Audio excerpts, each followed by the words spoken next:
It just shows how sought after this event is. And now I've got my microphone.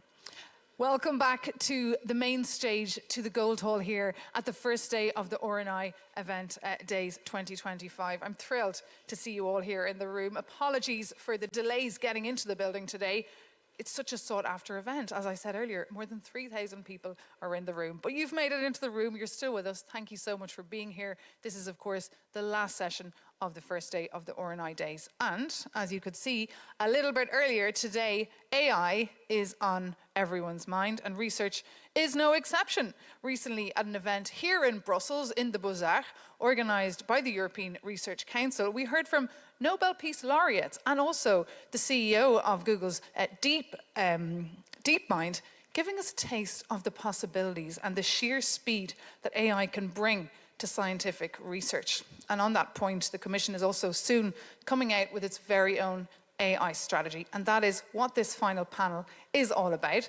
It will be moderated by Marc Lemaitre, that's the Director General at DG RTD, so we can invite him please now up on stage. We're also delighted to be welcomed by the Executive Vice President of the European Commission, Henna Virkkunen. Of course, you're in charge of tech sovereignty, security and democracy, so we're thrilled as well to have you with us here at the R&I Days.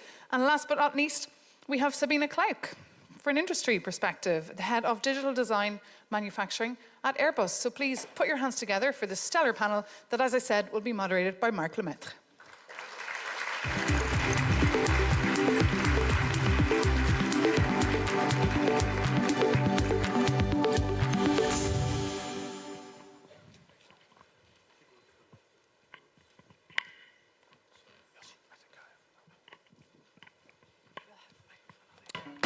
A very good evening, everyone, and thanks to our Master of Ceremonies for having presented us.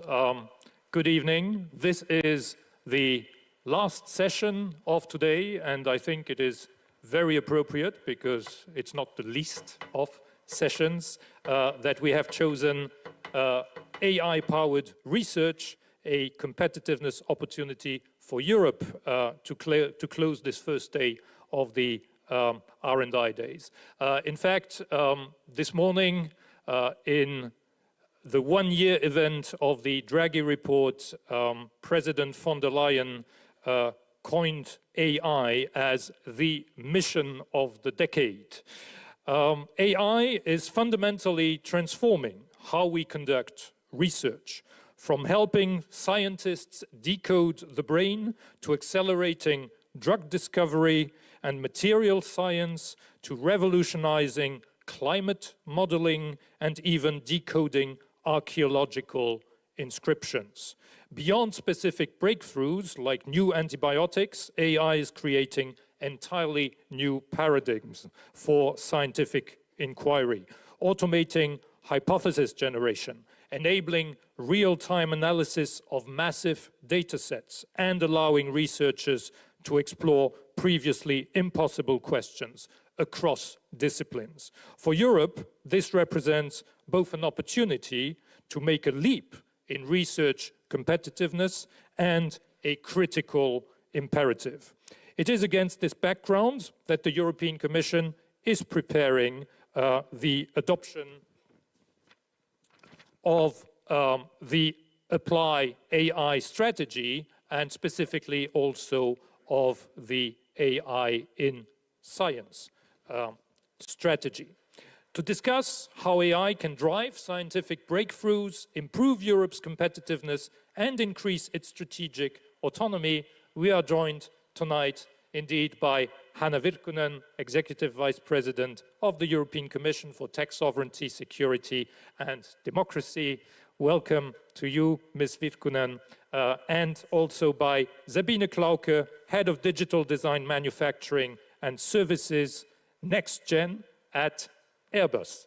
Welcome to you as well. And we will start with opening addresses, first by Executive Vice President Virkkunen. The floor is yours. Thank you.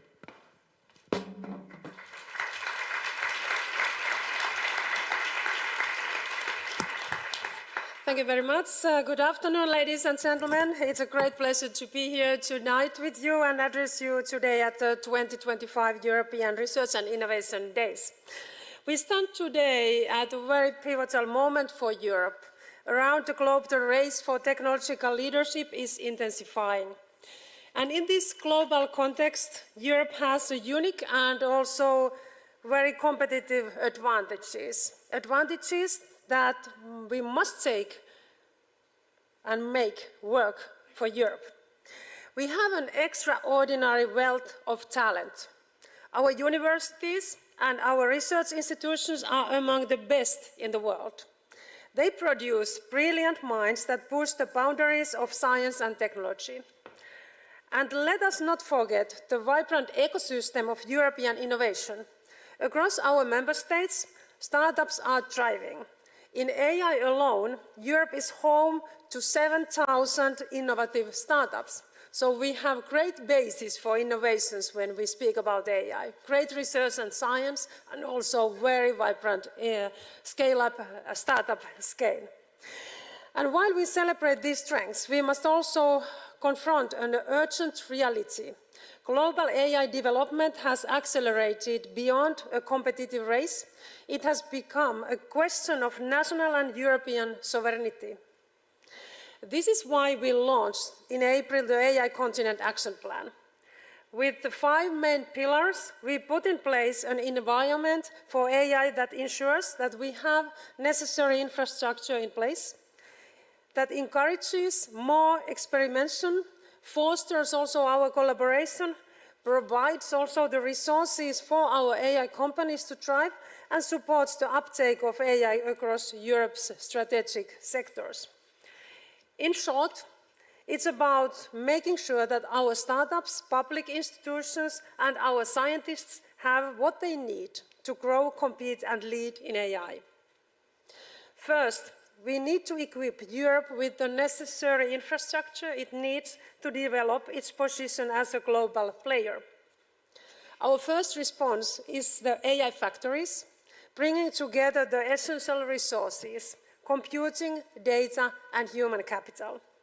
These are needed to drive the development of cutting-edge AI models and applications.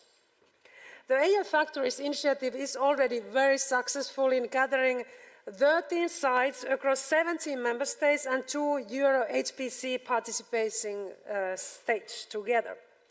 And the investment in supercomputing and AI factories will reach 10 billion euros over the period 2021-2027. But to stay at the forefront of AI innovation, we recognize that our current AI infrastructure must be significantly scaled up. And that is why we are now introducing the AI gigafactories built on the concept of AI factories. These will be very large-scale facilities designed to develop, train, and deploy large AI models and scientific applications at an unprecedented state and scale. In April, we launched a call for expression of interest, inviting consortia of private entities to put forward their ideas for setting up and financing and operating these AI gigafactories in Europe. And we were planning to have 4 to 5 that kind of gigafactories, but the response was remarkable. 77 proposals covering 60 potential sites in 16 member states. And these proposals bring together leading technology providers, energy suppliers, and both public and private investors, including major European and international companies. And collectively, respondents signaled their intention to invest more than 230 billion euros in AI gigafactories over the next 3 to 5 years. And this very powerful response shows that the ambition to build a sovereign, sustainable, world-class AI infrastructure resonates across our European Union, fully in line with the vision of the AI Continent Action Plan. The Commission will now enter discussions with all these respondents and prepare also the next steps. The official call for the establishment of the AI gigafactories will be launched later in this autumn.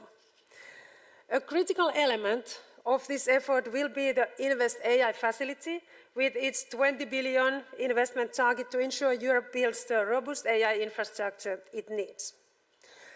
The second very important requirement we address in the AI Continent Action Plan is data, because we know that there is no AI without data.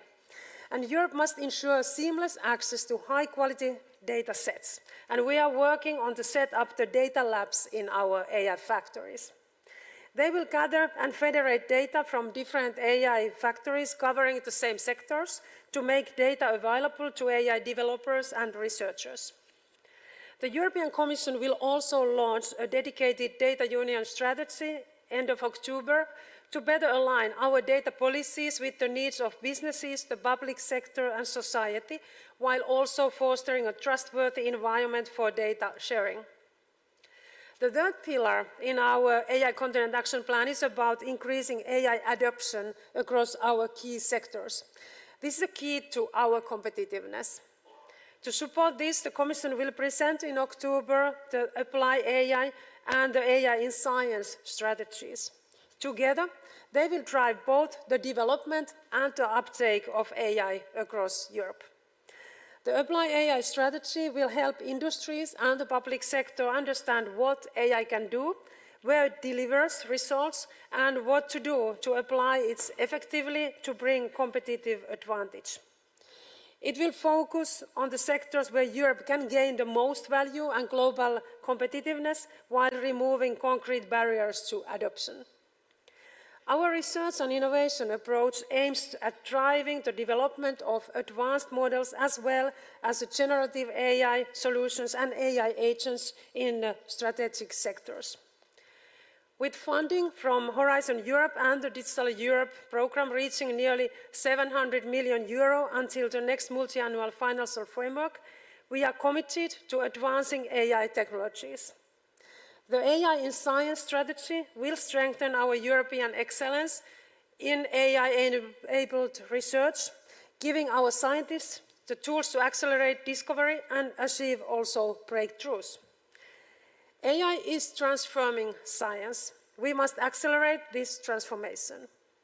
This is why we will set up the resource for AI science in Europe, RISE, and bring together strategic resources, data, compute, and AI talent to ensure that Europe leads in applying AI to science as well as in shaping the foundations of AI. And next, the AI Continent Action Plan is focusing on strengthening our AI skills and talent. To keep up with the increasing global demand for AI-related expertise, the EU needs to enlarge its AI talent pool. A pivotal action in this field will be the AI Skills Academy, a platform for a range of activities supporting or developing educational and training schemes. And finally, the fifth pillar. We will focus on measures minimizing regulatory burden and guaranteeing the successful implementation of digital regulation. So we want to implement our AI Act and other rules in a very innovation-friendly manner to support investments and innovations in this area and for simplifying the things for AI developers. Ladies and gentlemen, the message is very clear. To secure Europe's place in the global AI landscape, we must be bold. And we must work together. We need to move beyond the notion of competition and instead focus on collaboration, coordination, and cooperation across different borders.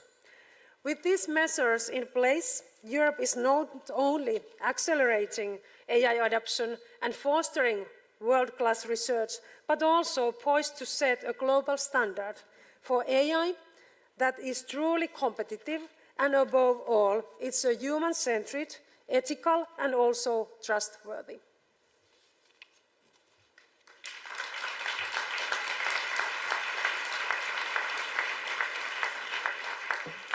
Thank you very much, Executive Vice President. I now turn to Ms. Klauke from the viewpoint from the Airbus Group.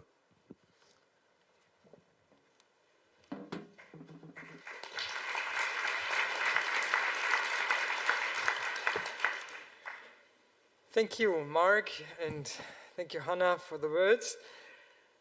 As you pointed out already, we are exactly 1 year after Mario Draghi, and more recently as well, the Aviation Research and Innovation Strategy pointed out that the EU must close the innovation gap with the non-EU superpowers and reduce as well geopolitical dependencies. The aerospace and also defense sector are key contributors to the EU economy and of course to the sovereignty as well.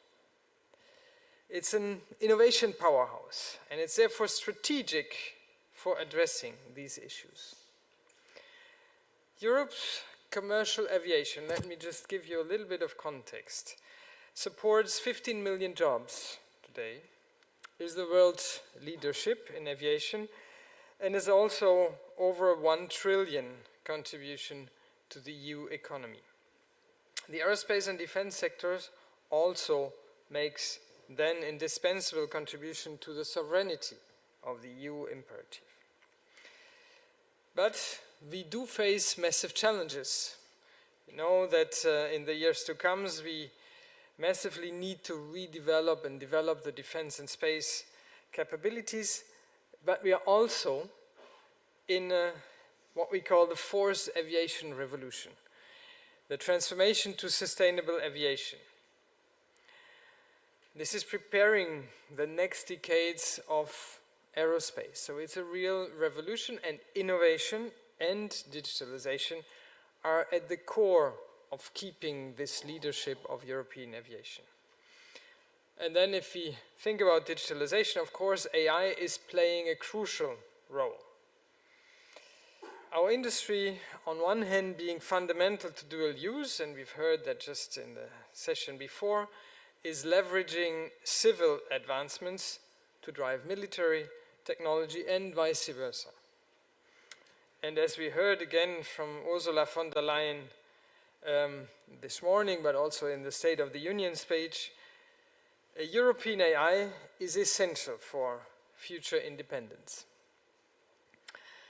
So AI as such is not a new concept for us. We've always been leveraging it, and also already for decades. It's a foundational journey, but also and foremost an enabler for breakthrough products. If I'm thinking just in the space area, defense and space area, AI has a long history. We can say it's maybe a little bit niche, but it's really profound. If you look at computer vision that is used for space missions or extracting critical information from space imagery for a very wide range of applications. Monitoring agriculture, detecting deforestation, you have plenty of applications today. But also, if we look into the drone startups that do early missile warning systems powered through the European defense funds. And if you look into commercial aircraft, then something like our Skywise platform uses AI to analyze massive amounts of actual aircraft operational data, which are shared in service to enable, for instance, predictive maintenance. So this is ensuring, on one hand, highest aircraft reliability and also cost reduction to boost airlines' competitiveness. And we're also pursuing, of course, all types of generative AI, which is actually now at the scaling point to help address all types of efficiency topics. And here an example to give is whenever we have customer queries, there's already so many that we have in the pipe or from recent requests, so that we can use AI to search. And these are things that we can scale massively. So our commitment to AI is central to the innovations and supports key strategic objectives. And if I look into our thinking, then it's always structured like this. Embedded on the product, on the flying product, then it's safety first. We explore autonomous systems to provide pilots assistance like autonomous taxiing, takeoff and landing, assisting actually pilots in the taxiing way, finding out obstacles on the way, being able to to really take workload in critical phases of the missions. AI-powered voice recognition, for instance, in the traffic control areas can be mentioned as well. I already talked about space exploration. I'm taking another one, the so-called JUICE mission, the Jupiter Icy Moons Explorer. This is taking 7 years to actually get to the point, but you need to be very accurate in actually vision-based navigation to get there. Sustainability. I talked about aircraft operations. If we want to get more efficient, we need to be much more connected. And if I'm thinking about what we are doing with the CESA joint undertaking, then it's about optimizing flight trajectories. We're using this, and we could actually reduce emissions by 10% with this. But also the development of advanced materials, of everything we need in the production is actually an example. And then comes the topic of overall efficiency, where in the modeling, in flight physics, for instance, we are going for surrogate models, then using high amounts of data. And of course, we need to always make sure that we can certify these things, that we can really be robust and accurate, and that we detect when things go out of the tolerances. So deep learning, like the Deep Green project, for instance, is really key as well for sovereign AI. So this, and you said it already, is a collective effort. Strong collaboration with academic partners is key, and especially if we think to this certification of the things, then we are really coming to the scientific side of things, where AI is just not takeable like it is from Gen AI or ChatGPT today, but where we really need to get the path into the deep understanding in terms of robustness, in terms of explainability, in terms of bias detection. And that's, I think, as well the area where we are developing methods to quantify and limit the uncertainties, which can then actually be used in other sectors. I'm just thinking about medical imaging. And of course, the second part is about robustness. We can not live, so we need to be sure that nothing can be attacked, can actually be deterred in terms of the algorithms. So we always need to be very sure of what we're doing and what the AI is actually learning and going forward.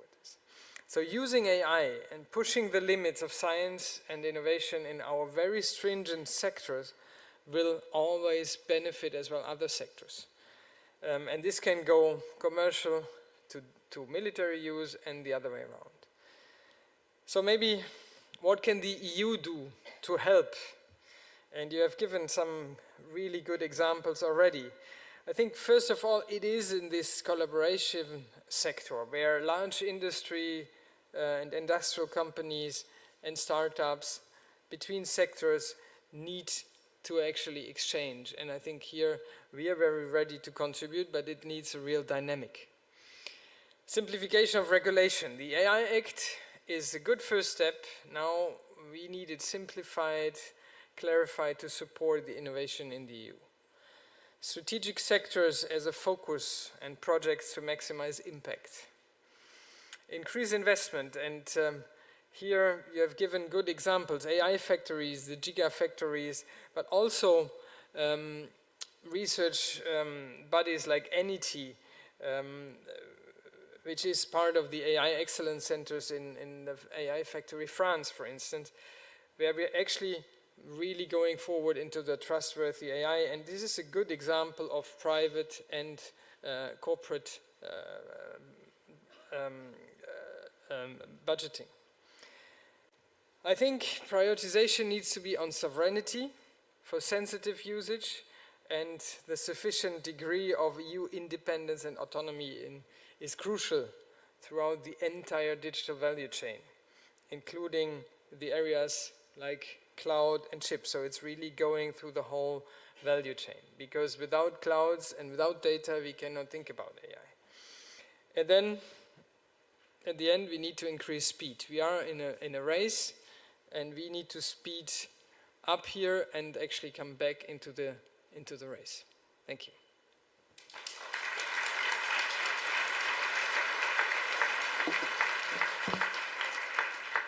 Thank you so much, Ms. Clarke. I just took a horrified look at the clock. It's 6:35. We are 5 minutes past deadline, but I really want to thank both of you for your very comprehensive contributions tonight, and also extremely concrete contributions. I was very impressed by the list of practical AI applications which Airbus has been integrating in its business lines, be it in space or in planes, already for quite some time.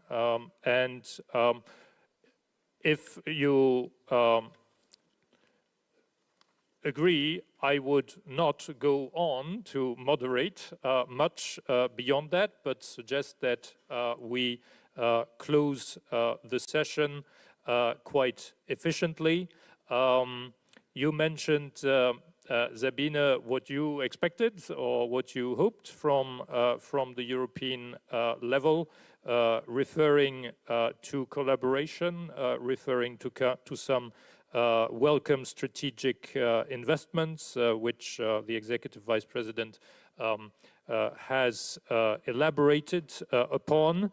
So I do take away that these will be absolutely key for the future of Europe's competitiveness broadly, underpinned by AI, but so will also action on talent attraction, talent retention.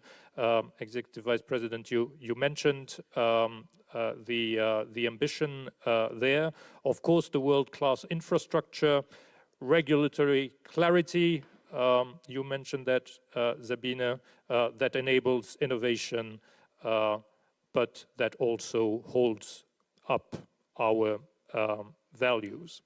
The international landscape offers opportunities for cooperation on global challenges, but also areas of inevitable strategic competition, where Europe must secure its position. So I suggest we continue this dialogue in the light of the upcoming adoption of the Apply AI strategy and the AI in Science strategy, with the motto of our president in mind, i.e. that this is a mission for this decade.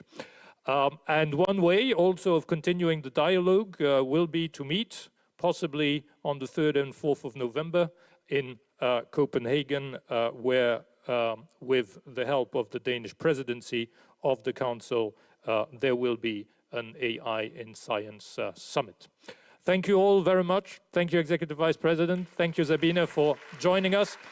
And I understand that our Master of Ceremonies will still have a few tips for how to best end the day, I guess, and how to also make a success of tomorrow. Thank you so much, Marc Lemaitre, and of course to the Executive Vice President for being here, and also to Sabine. Thank you so much for that fascinating panel. But I think in the room here, you're already visualizing yourself by the Complas with a beer. So that does bring this first day of the R&I Days 2025 to an end. Thank you so much to everyone who has been on stage today. And thank you so much to you. You've been a fantastic audience. And the good news is we can meet back again here tomorrow and do it all over again. So I look forward to seeing you tomorrow morning at 9 here in the Gold Hall. So please come a little bit earlier to make sure that you can get through those long queue and just enjoy your evening here in Brussels. Thank you.